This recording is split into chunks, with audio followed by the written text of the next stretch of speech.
My name is Gina. I'm 57 years old. If I had to describe myself in one word, I'd say determined. I'm like a ram. I will butt my head against it as many times as I try to make it work for me.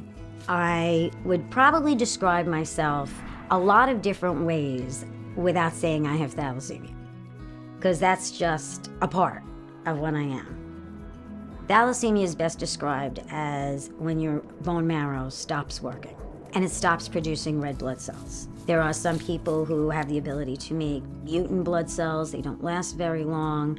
Those are people that might get transfused not quite as often as what I am. I'm a beta thalassemia major, which means that my bone marrow never picked up the red blood cell creation.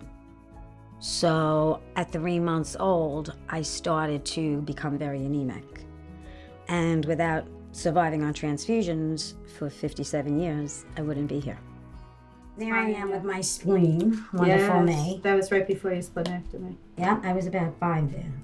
I was a winter baby, and my mom, whenever she washed me, noticed I became a very, very pale color. And she was in complete denial, and my grandmother said, something's wrong with the baby. You gotta take her to the hospital or the doctor. God bless him. There was a doctor that noticed that my parents were both Italian, and he said, I want you to go for this test called an electrophoresis study. And sure enough, 2 of their inferior traits came together, and I became a thalassemia major because of it.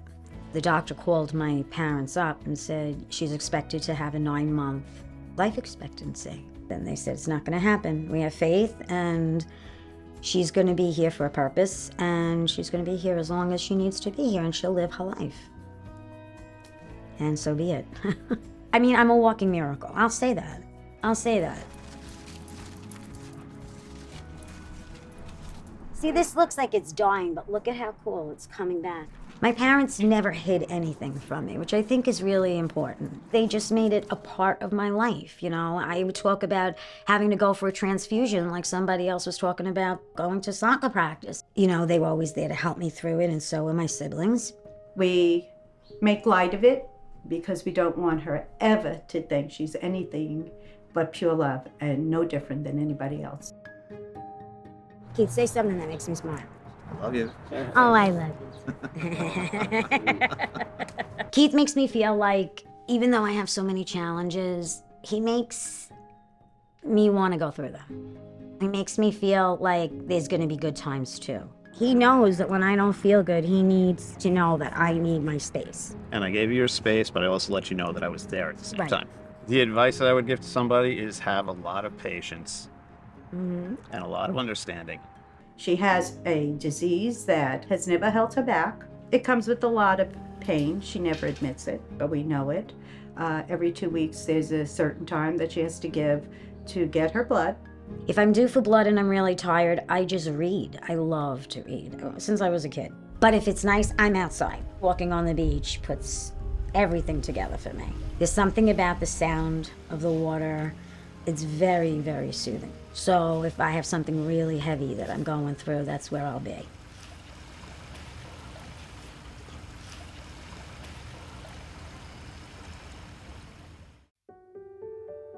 If I knew I was going to live to 57, I would have, in addition to my social work degree, I would have had a medical degree. Being a social worker, I helped with some families that kids are non-compliant with the medicine, and I can understand their feelings of, what do we do? Like, where do we go? How do we learn? They'll ask me things like, how did you handle going on dates? Like, how did you handle telling your friends that you were different? So that's why it's important to surround with people that are like you, so you don't feel that sense of, wow, I'm really different. And it's good to be different. Everyone's different. I think for anybody who has a sister, a brother, a daughter, who has some disease like thalassemia, you know, accept them for who they are, not for what they have. The epitome of a resource is the Cooley's Anemia Foundation that allows people to get in touch with the specialists that they may need. It helps families connect with other families so that they feel they're not alone. I'm looking to work with them in the hopes of going into medical schools and teaching the upcoming generations of doctors about this disease. For someone who's just recently diagnosed, I think the biggest thing I'd have to say is there's going to be challenges. Try not to worry until it's time to worry. Take your medications, do your iron chelations. There's so much more help for the newer generation. Surround yourself with people that mean something to you. Being together on a Sunday with my family and Keith and laughing and enjoying a meal or going out, enjoying each other's company, it makes you feel like going through all those bad times is worth it.